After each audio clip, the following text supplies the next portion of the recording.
السلام عليكم ورحمة الله وبركاته. صباح قهيوة. صباح شنو نقول لكم، كل حاجة جميلة في هذه الحياة، ودائما نسأل الله العفو والعافية. واختي راه ما بقيتش اختي، خاصني دابا نقول لكم غير اللي عندها شي ضائقة مادية نفسية اجتماعية أسرية صحية كما كان الهم ديالك، سير اختي الله يفاجئها عليك. الله يجعل لك من كل ضيق مخرجا ويرزقك من واسع فضله. واختي خصني نزيدك عليها دعوة أخرى. الله يبعد عليك شرار الخلق يا اختي، من المقربين من البعيد، الله يبعد عليك شياطين الانس والجن وكارثه البنات. وعجبني التفاعل تاع الفيديو ديال البارح، عجبني وفرحت بزاف لان كيبين واحد الوعي كبير وصلت له المراه. اللهم لك الحمد ان ولات كتعرف ما لها وما عليها. شفت تبارك الله التفاعل ديالكم كما قلت لكم مع السيده والنصائح اللي قدمتوا ليها، وكانوا بعض التعليقات اللي بزاف ديال العيالات مضرورين من هذه الناحيه، وكتقول لك اختي انا براسي راجلي راه يهددني بالطلاق. راه واحد السيده قالت لي الله يعطيك السر اختي شنو ندير تا انا، راه الراجل كيهددني بالطلاق كل ما جوج تيقول لي داركم.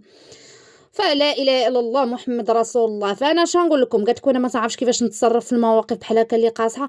انا اختي جوج تصرفات كنعرفهم، يا اما كنكون قويه وكنواجه، يا اما كندير هبل تربح. هذه هي اختي اللي كتنجح معها. شي مرات هذاك هبل تربح وتسكتي وديري براسك هبيله. نفقد الذاكره يا انايا، نفقد الذاكره. شنو ما عرفت ما ريت ما شفت ما هذاك تاع داك قل خيرا او صمت. يا اما غادي نكون واقفه على شغلي وبنادم يبدا يتهدد عليا ولا يبدا يدير لي شي حاجه نقول له سير اخويا. كما قالت واحد السيده، قالت لك راجلي بحال هذيك البارح حتى هي اللي وقع لها المشكل، قال لها يا كتبي لي الدار يا الله يعاوننا ويعاونك. قول له لا لا خويا، الا كنتي ما باغاش. قالت لك انا ما باغاش نشتت ولادي. انا اختي ما باغاش نشتت ولادي والله لا خرجت من داري نجلس بوت نبت تما نقول له خويا انا ما عندي حتى شي مشكل، انا ما باغاش نطلق، سير انت طلق وخلي داك الساعه يمشي للمحكمه ويشوف شنو هو الطلاق. عند بالو داك الشيء ساهل، والله نبدوه بواحد 10 المليون الفقع. اش منك يا متعه، اش منك يا نفقه، اش منك يا هذا. راه تيبقاو يخربقوا وما تيبقاو يرقاو الانسان. كيخاف، وهذه هي الطبيعه البشريه. شتي هذه راه الطبيعه ماشي غير البشريه، المخلوقات كاملين. شتي حتى الحيوان لا شموا فيك ريحه الخوف والبشر شم فيك ريحه الخوف كيتبرد عليك، كيتبرد عليك. هذا الفيديو ان شاء الله غنحاولوا نشارك معكم موضوع رائع، تقريبا بحال اللي مكمل لداك الشيء اللي فات، لانني بغيت نركز مزيان على هذه النقطه اللي كان تساؤل تاع الاخوات نتاع اسرار على الثقه. الا فهمتيها هذا هو العنوان، عمرك ما غادي تندمي. فوقاش نعطي ثقتي، فوقاش نتعامل، فوقاش لا، فوقاش ندير حتى داك هبل تربح. راه بصح وبنيه نفقد انا الذاكره كي قلت لكم، ندير موتا حمار، ندير داك كون حمارا تعيش سعيدا اعزكم الله. لان شي مره كخصك تتعاملي مع الناس بواحد السذاجه وبواحد الغباء، وفي حد ذاته هذاك هو قمه الذكاء. صدقوني راه شي مره ملي كديري براسك غبيه وكديري براسك ما كتعرفيش باش توصلي لواحد المصلحه ولا باش تحمي راسك، هذا قمه الذكاء. راه ماشي دائما كنبينوا راسنا راه حنا طولان طيات وراه حنا قادين ومقيدات داكشي، لا لا. احيانا غير السكوت، غير السكوت تيكون خير من بزاف ديال الحوايج. فاليوم ان شاء الله غنحاولوا كما قلنا نهضروا على هذه المساله نتاع الثقه، لان الموضوع نتاع البارح شويه قاصح على المتلقي، وحنا ما بغيناش نكون انا كاسماء كمؤثره. المواضيع ديالي كلهم عندي فيهم واحد الغايه، إن أريد إلا الإصلاح ما استطعت. فيهم الإصلاح، إصلاح النفسي، إصلاح المجتمع، وهذا الشيء كل شيء راه مطلوب منا حنا كمؤمنين. لكن أحيانا كنوصلوا شي مواضيع فما كنبغيش نخليهم هي هكاك. هضرت الموضوع البارح فشوكا بزاف الناس، وقالك ما بقاتش اللي ما عرفاتش الموضوع البارح تمشي تفرج له نتاع واحد السيده اللي غدراتها امها واختها وداو لها ذهبها وشي المهم قصه غادي تمشيو تشوفوها. وزيد حتى الراجل كما تنقولوا ملي تطيح البقره تيكثروا الجناوه. ولكن تبارك الله على السيده راه عارفه راسها وسمعت البارح التعاليق ديالكم. شكرا، كتشكركم وكتقول لكم ان شاء الله غادي تكون يعني غتعرف شنو غادي دير عندنا. قلت لكم كندوزوا شي رسائل احيانا الا تساءل الفهم ديالها فغنكونوا كنوصلوا واحد الرساله خايبه للمجتمع. بحال الفيديو نتاع البارح، يعني راه منين تغدرك امك وتغدرك اختك شنو بقى؟ عاد انا نثق في شي راجل ونثق في شي واحد ونثق في هذا، ولكن حنا ما خصناش نكونوا هكا، لان التعميم لغه الجهلاء. وكما كاين الخايب كاين الزوين، وكما كاين الخوت الغدارين والشياطين كاين الخوت اللي الله يعمرها سلعه. فهمتي؟ فاللي عنده، وهذه في حد ذاتها نعمه. راه فاش تكونوا كتستمعوا بحال هاد القصص ودوري غير في جنابك. وعجبتني واحد السيده البارح كتبتها، واخا مازال ما جاوبتش على التعليق، قالت لك ملي بقيت نسمع القصص هنا قالت لك كنحمد الله على اختي اللي كتوقف معايا داك الساعات انت كترجعي النعم اللي عندك. كيجيب لك بالك راكي غير مزلوطه ومريضه وما عندكش الزهر، ولكن في حد ذاته ان اختك ما تاديكش راه نعمه. في حد ذاته ان والديك ما ياديوكش راه نعمه. في حد ذاته ان راجلك يكون واقف معاك بداك الشيء اللي عنده قليل ولا كثير راه نعمه. يعني ملي كنبقاو نسمعوا هادشي راه خصنا نقولوا الحمد لله الحمد لله الحمد لله. راه قالك ملي كنسمع هم الناس كنسى همي. فقلنا يعني بزاف الاخوات لاحظتهم كيقول لك ما بقات الثقه صافي هذا الزمان هذا. لا حبيباتي، كاين الحمد لله، كاينين الخد للربح والوالدين دار الربح والعائله دار الربح، وكاين الحمد لله اللي باقا داك الاصول وباقي، وكاين الرجال الشلاغميه ماشي الذكوريين الشلاهبيه. كاين الرجل الشلاغمي اللي سيدي ومولاي اللي قوام اللي قاد بشغله واخا داك الشيء قليل ولكن الحمد لله كترقي بالنفس ديالو. وكاين الذكوريين اللي كيعاين غير فوقاش منين يدوز لك، ولا لقاكي حاضيه راسك وجامعه راسك وفلوسك في جيبك وقاده ومقيده، راه ما كتصلتلوش يجي شي موقف اللي غتحسي به غادي يخرج داكشي اللي عنده. لهذا حبيباتي الثقه خاصنا نعطيوها، ولكن بحدود وتكون في الوقت ديالها. والثقه ماشي غير احاسيس صافي انا هذه اختي غنثق فيها، هذه امي غنثق فيها، هذا ولدي غنثق فيه، هذا راجلي غنثق فيه، هذه صاحبتي لا. الثقه انا بالنسبه ليا وقت، خاصها وقت. يعني ما يمكن لي انا نثق في واحد. واش وحده دابا مثلا عاد تزوجات واحد يلا عامها الاول مازال ما ولدت، مازال ما مرضت، مازال ما تزوزطات، مازال ما دازوا فيها مواقف، وتقول لك انا كنتيق في راجلي مليون في المية راجلي ما يديرهاش. ما يمكنش حبيبتي. فوقاش كنقولوا داك الراجل ما يديرهاش، اولا كنقدروا نكون عندنا واحد الثقه 90%. ما خصكيش تجاوزي 90%، هذا الماكسيموم. ملي كدوزي معاه مواقف حياه على قدها، كان مرض وكنلقاه هو السند، كان طيح وكنلقاه هو المعين. واش فهمتي؟ ما كيدوزنيش. واخا تيكونوا فيه زلات ولا تيكون فيه شي ديفو، ولكن كتجي كتقيم كتقول الحمد لله على راجلي سيدي ومولاي مقومني ما كيخسرليش. الا مرضت كنلقاه في جنبي، ولا ضرني شي واحد كتقدري تكوني كاع تناقشتي حتى مع العائله ديالو وتتلقاه واقف من جنبك. كتلقى يعني مواقف كبيره وعظيمه دازت في الحياه ديالكم ولقيتيه سيدي ومولاي. هذاك داك الساعات كنقدروا نحطوا عليه الراس. ولا واحد صاحبتي اللي دازوا بيناتنا مواقف، واللي دازوا بيناتنا ازمات، ودازوا بيناتنا ربما سفر، وبيناتنا بزاف ديال الحوايج، ولقيتها ونعمه السند ونعمه الصحبه ونعمه الصديقه ونعمه علاش نحط الراس. هادو كنقدروا نعطيهم واحد الثقه اللي كنقدروا نوصلوها للنسبه نتاع 90% الماكسيموم. اما الثقه في 100% اللي كيعطيها في هذا الزمن شي واحد حتى لراسك، راني كنقولها ونعاود هاد الجمله، راه غبي بمعنى الكلمه. حنا بشر، ديما هذا من وعي الانسان. حنا بشر حنا مخلوقات. من سمات البشر الخطا، ممكن يخطأ الانسان فيك.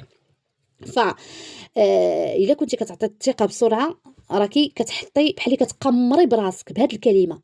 عرفتي شنو هو الانسان اللي كيقمر؟ يا كيربح يا كيخسر. انت وزهرك داك الساعات فين من طحتي. والثقه عموما ممكن نعطيوها في واحد الجانب وما نعطيوهاش في جانب اخر. مثلا وحده عارفه راجلها خفيف، عارفه عينو زايغه، واش غتثق فيه؟ تثق فيه تدخل صاحبتها، تثق فيه تخليه بوحدو مع تا ولادها. راه ما تثقيش. انا كتكوني حصلتي عليه، لا حصلتي كيتفرج شي حاجه ما هياش، كتكوني حصلتي عليه شي حاجه اذا عندك واحد الخلفيه عليه. ممكن انك ما تثقيش فيه في هذا الجانب هذا مثلا الجسدي ولا الجنسي، ولكن ممكن تثق فيه في الفلوس. مثلا كتلقاي هو في الفلوس يعني ديالو ديالك، كيجي كيحط هو رزقو راه كيحطهم عندك، راه كيعطيك ما كيتحاسب. يعني ممكن غنثق في واحد الشخص في واحد الجانب، في واحد الجانب لا.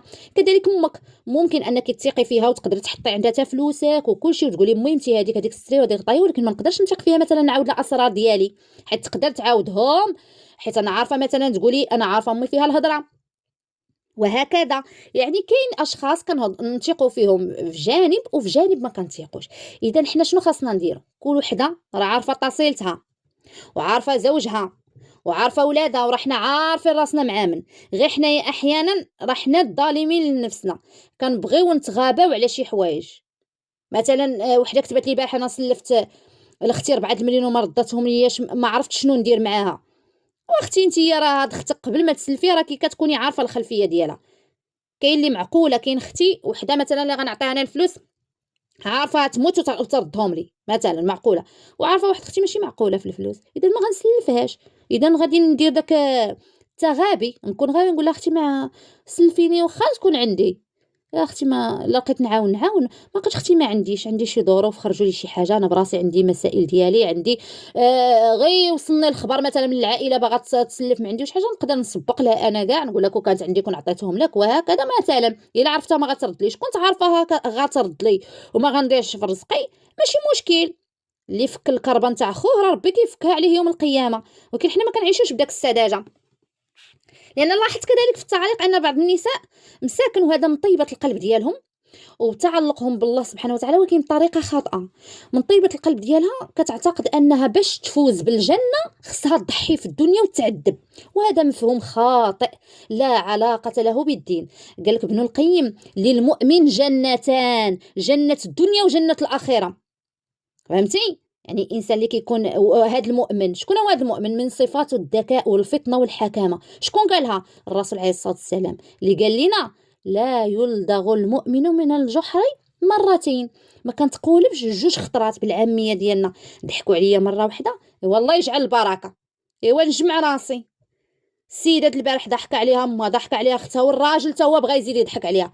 فين لا اختي، انسان عقله في راسه. قال لك عقلك في راسك تعرف خلاصك.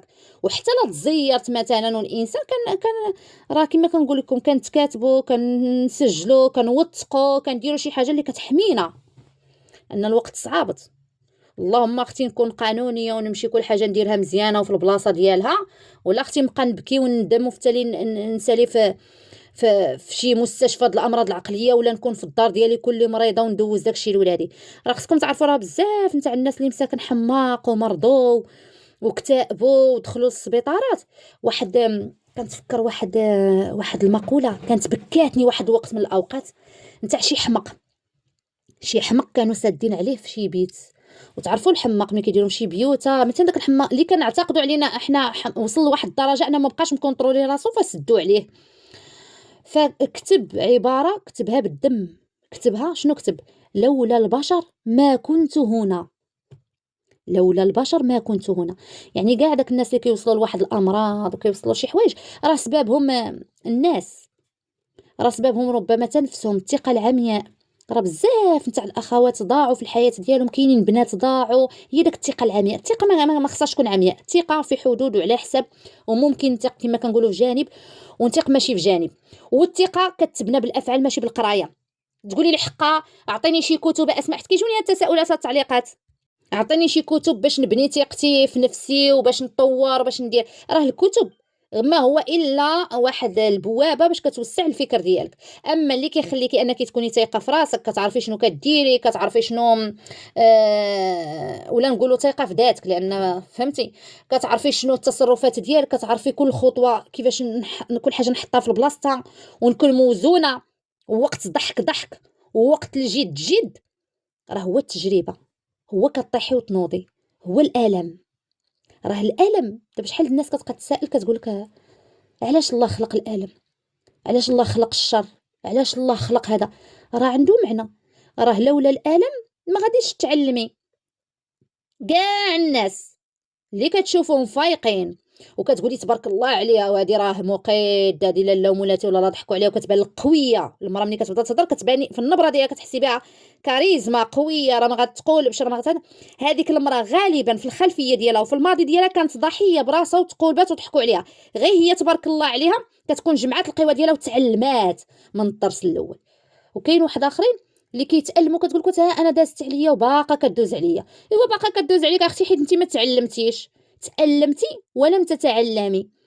اما ملي كيتألم الانسان والمؤمن الحق اللي كما قالنا النبي عليه الصلاه والسلام: لا يلدغ المؤمن من الجحر مرتين. صافي تجمعي راسك. كنبقى وهذا ما كيعنيش انني غنكون شريره وسموميه وكمومي ساد الهم ويجي الراجل مقحضيه منه مقرنصه ودايره الشده، والله يا مولا كانت ليه، والله يا هادي لا فعلت، والله لا عطيته. لا، كوني ذكيه، ادخل بابتسامه، نعرف مالي وما علي، يرقى دار نقي، يرقى حويجات، ديري الواجب ديالك، ياك ولكن نشم فيه ريحه الاستغلال وبغى يدي لي فلوسي. ايوا تما نقول لك جوج طرق: يا المواجهه نتاع لزم حدك، وغالبا الا كنتي لالا مولاتي ما كيتجرأش يقدر يديهم لك بشي طرق غير كتكوني ذكيه ياك. يا هبل تربح ديري براسك. انا يقول لي عطيني الفلوس نفقد الذاكره، نقول شكون انت ويلي شكون هادو؟ اما انت نقدر نسخف نقدر ندير اي لعبه الا فلوسي اختي اللي مسمومه على فلوسي. والله يا اختي كنضرب فيهم تماره. النبق ما الدرهم ما يتعطى الا بخاطري، ولا جاني بنادم الخاطر راه ما نقولكش راه الكرم. ولكن غير كنشم ريحه الاستغلال من اي شخص كتشعل لي البوله ديال الخطر في راسي، قسما بالله كتشعل لي هكا كنحس بها بوله في راسي كتشعل لي كتقول لي اسماء تخيتي هذه واش كتستحمراك ولا كيفاش؟ تنبدا نوزن بنادم واش هذا دابا شنو قصد بهاد الهضره، علاش قالها، علاش رمى ليا هكا، علاش كيدير هاد التصرف، علاش كتبقى تقراي بنادم وتشوفيه وسيروا تعلموا انكم تقراو لغه الجسد نتاع الانسان كيفاش كيهضر باش كتقلعي بنادم. وسبحان الله التجربه اللي كتخلي عندك داك الفراسه. بنادم هي تيدوي تتعرفيه واش كيصنع لك شي قصه باش يديلك فلوسك ولا باغي يضحك عليك ولا بغا تزيدك لشي حاجه وهكذا.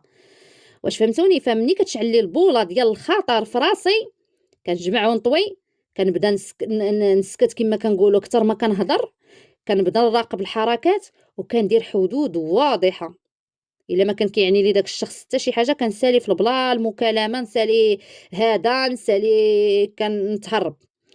كان كيعني ليا مباشره صافي كتجمعي راسك وكتعرفي القضيه دخلت لمنطقه الخطر، اذا جمعي بزطامك، جمعي فلوسك، جمعي راسك وتواقدي ليا. راقبي افعال الناس ماشي الكلام، حيت اللي كيهضر زوين وداك التلحليح بزاف وداك الشيء هذاك راه خطر. عاود كاين اللي كيجيك نيشان لا هضره زينه لا هذوك بجوج بهم ردي البال. حتى اللي كيبقى يكثر عليك قوه الهضره الزوينه هذاك راه غير كيتبتك، كيبغي يثبتك شي حاجه، ولا تشوفي شي واحد كيدعي المثاليه بزاف وبانه بيرفكت. هذوك الناس خطر، هذوك الناس حاولي ديال شي وحده انت عاد تعرفتي معاها وتبقى تعاود لك وانا وتشكر في راسها بلا قياس، راه كتثبتك اختي. هذوك الناس كنفرانيو معاهم، ما كنتيقوش بسرعه ياك، لان كما كنقولوا الافعال هي كتبين لي بنادم والوقت وبزاف د المواقف. راه كاينين اصحابات، وحده عاودتي داك النهار قالت لك صاحبتها قالت لك انا وياها نروح للروح، وتسمعي هاد الكلمه نروح للروح. صحابات قالت من الطفوله وكنا كنخرجوا ونديروا ونفعلوا ونتركوا، ونهار اللي شرات وحده الدار الاخرى بانت على حقيقتها. قالت لك حسيت بواحد الحقد، قالت لك الصفه ديالها تبدلات، كتحلف لي كتقول لي اسماء الصفه ديالها ما بقاتش، الوجه ديالها قالت لي سبحان الله تبدل، قالت لي رجع فيها واحد اللون في الشكل، قالت له ما قدرتش تخفي داك السم، قالت لي رغم انها بارعه زعما في الصواب والادب، ولكن سبحان الله قالت لي منين انا شريت الدار وجات قالت لي باش تشوفها، قالت لي ما قدراتش قالت لي وجهها زراق، رجعت وحده اخرى ياك. وقالت لي داك الموقف هو اللي بين لي رغم انني كنعرفها مده يعني طويله، كما كنقولوا الثقه خصها وقت طويل وخصها المواقف، فهمتي؟ لان احيانا حتى الوقت راه ما كافيش، خصك داك الصحبه ولا داك الراجل ولا داك الاولاد ولا داك الخوت كيدوزوا شي مواقف، خصك يجي يفرح لك مثلا كانت هذه الصحبه بصح دروح ملي غتشوفها شرا الدار غتفرح، غادي دير اكثر من جهدها وتزغرت ليها. انا الناس غير برانيين تيعيطوا لي تيقولوا اسماء الله الا البارح عيطات لي وحده قالت لي راني شريت الدار وحق الله الا زغرت. جا الراجل من الخدمه بقى في الدروج جالس قال لي تخلعت سمعت كي كتزغرتي، قلت ويلي عاود هذيك مالها، عاود شنو واقع ياك لاباس. قلت له كنزغرت راجلي حبيبي جاي، كنزغرت عليك وعلى انا ديما كنطلع بنادم ايوا وبصحتك اسيدي وراحتك على ماني ما نزغرت وانا عندي نتايا راجلي. ايوا بقى يضحك السيد، استغليت الموقف عجبو الحال. قلت له من هنا الفوق ديما غنستقبلك بالزغاريت. ايوا يلا غاكون سيدي ومولاي وارى الفلوس وتعامل معايا واراهم، وانا خويا ماشي غنزغرت نبوس لك اليدين نزغرت، غيكون سيدي ومولاي كون قوام، انا من تحت يديك ومن تحت كل شيء، انا من تحت منك، هاكون سيدي ومولاي. ايوا بقيت نضحك. ايوا قلت لكم دابا نرجعوا للجديه. دابا الانسان باش تقلعيه هو من تحقي نجاحات، من توصلي تسافري معاه، كذلك تكونوا في شي سفر، من طيحي في شي موقف، منين تمرضي عاد قولي يا صاحبتي واختي وخويا منين طيح في شي موقف وخوك تلقاه كيطير وينزل معاك كتقولي واه ما دازنيش. منين طيح في شي موقف ولا ننجح شي نجاح كبير ونلقى اختي صاحبتي بنت خالتي بنت عمي كيصفقوا ليا كيشجعوني هذا تما عاد نقول العائله. اما بنادم محدك طايحه وهذا وبنادم تيتشفى وما كتلقايش بنادم معاك في المواقف وما كيسول فيك الانسان ما والو تجي تقولي لي المواقف اخوتي. هذا حبيباتي كل انسان خاصو يعرف ما له وما عليه، وكاين شي حوايج خاصها تبقى ديالك سرك فلوسك. كاين شي حوايج حتى واحد ما يجيب لهم اخبار. انا ديما كنقولها لكم مهما بلغتي من الطيبه ومن تكوني كتهضري وكتضحكي وداكشي، كاين شي حوايج كيخصك تعلمي فيهم الجديه. نتا كتسدي فمك. لا الله يرحمها كانت كتقول لينا فاش كنبغيو نقولوا لها شي حاجه كتقول لنا والقي الخمسه على فمك.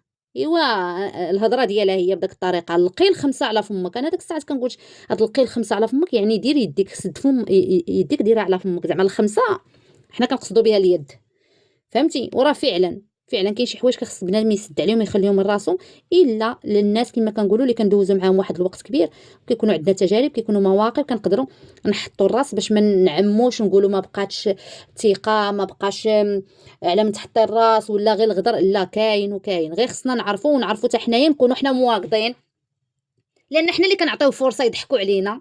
انت اللي كتعطي فرصه الراجل يستغلك، ما النهار الاول كيموت المش لا مع الراجل ولا مع الاولاد ولا مع كلشي. وفي حاله تقولبتي ودازو سنين ممكن تعاود تجمعي القوه ديالك. راه كاينين بزاف ديال العائلات اللي تبارك الله اللي صافي جا واحد الوقت حاولت تجمع القوه ديالها، عرفت بانها كانت غاده في واحد الطريق اللي ما هو هذاك ماشي هو صلاح المراه، ماشي هكا كتكون المراه الصالحه. حيت حنا كما قلت لكم سوقوا ان المراه الصالحه هي اللي كتضحي وكتسمح في حقها وكتاكل العصا وكتسكت وكيديوها فلوسها وكتسكت. حقها الرحيم لا يجوز ربي قال لي ربي سامحي. ربي كيقول لك العفو عند المقدوره. ربي ما عمره فرض علينا في القران ولا حطها ايه من المحكمات ولا ايه نتاع الفرض فرضها عليك قال لك سامح صبر. لا، الصبر كاين التفسير ديالو المسامحه والعفو والصفح بالمقدوره وعلى حساب وبزاف ديال الحوايج كيدخلوا. لهذا باش ما نزيدش نطول عليكم الهضره، واخا ما كنسخاش بكم، الثقه راه ماشي ضعف ولكن خصها عقل، فهمتي؟ خصك تعرفي راسك مع من وفوقاش وكيفاش وهكذا. ماشي اي واحد يستاهل ندخلو لحياتي ونعاود له صرايري، وممكن نعاود في شي جوانب لا، فهمتي؟ لان بحال دابا انا كنقدر نعاود لكم شي حوايج مثلا كنضحك وهذا، ولكن راه الحقيقه راه هي اللي عندي انايا ومعروفه عليا في العائله. انا الحاجه الوحيده اللي كيعرفوها ملي كنسد على بنادم ما تنبقاش نجاوب التليفون، ما كنجاوبش، كنقول لهم عندي ظروف حتى كنبرد. معروفه لا في خوتي ولا عند عائلتي ولا عند تراجلي ملي تنكون عندي ما هياش تنسد على راسي انايا. علاش؟ لان الا كنت انا منفاتحه في وقت الضغط وفي وقت المشكله غنشوه راسي، فهمتوني؟ دائما انا شي مره كنغيب بالربع ايام بالخمس ايام على كلشي، كنسد الواتساب كلشي تيبقاو يعيطوا لي صافي ولفوني. دابا خوتي وامي تيقولوا مسكينه ماما كتبقى غير كدعي معايا، كنقولها ماما منين نغيب دعي معايا، كيبقى مسكينه مبرصطه غير يقول لي لا بنتي حل. صافي انا معروفه شي حوايج ما تنعاودهمش. وراه شي مره نبان لك بروال راه تنهضر في كلشي وراه تنبقى نضحك، شي مره غير كنبقى نقشاب والمواقف كنحاول نقلبهم ضحك باش ما كنخليش داك الجديه تدخل معايا للعظام، حيت لا دخلت معايا الجديه للعظام وليت كلشي كناخذ بواحد الجديه غنمرض وغنشرف. فكنولي كناخذ شي مره الامور بداك التبرهيش وداك الاستهزاء باش نعيش مزيان ونرتاح في نفسيتي وننوع الحياه وما بقاش غادا في واحد الريتم. فما زيدش نطول عليكم من اليوم، ما تبقايش تعطي الثقه بسهوله، خلي عندك واحد الوعي، خليكي قويه، وربي سبحانه وتعالى هو الحافظ هو الحامي. ولكن عاود لا تلقوا بانفسكم الى التهلكه. قولوا لي في التعاليق شحال من مره ندمتي على الثقه اللي عطيتيها في ناس ما يستاهلوش. واش شي مره دالك راجلك ولا عائلتك ولا شي واحد قريب شي خصله اللي تصدمتي صدمه وقلتي ما يمكنش هادشي اللي وقع لي؟ قولوا لي، بغيت نحاول انني نقدم مواضيع بحال هكا لان مواضيع توعويه. بزاف الخواتات مازالين غالطين، بزاف ديال العيالات مازالين عاد بادين حياتهم، وبزاف العيالات فاهمين الدين خطا وكتحاول انها باش تكون مزيانه مع ربي انها تظلم النفس ديالها، وهذا الشيء راه خطير جدا. غنختم دائما اللي بقات حتى للتالي، سير اختي الايام الخايبه تكوني غايبه، وليا مزيانه تكوني حاضره ناظره. والله يخلي لك مولا دارك الا كان سيدي ومولاي، وتا ما كانش الله يهديه الله يصلحه، ولا ما فيه ما يتلبق ما يتصلح سير اختي الله يبعدو عليه قد ما بعد تسمع على الارض ويعوضك خير في الدنيا والاخره ويسر لك مصعب. ان اريد الا الاصلاح ما استطعت، وما توفيقي الا بالله عليه توكلت واليه انيب. شكرا لكم.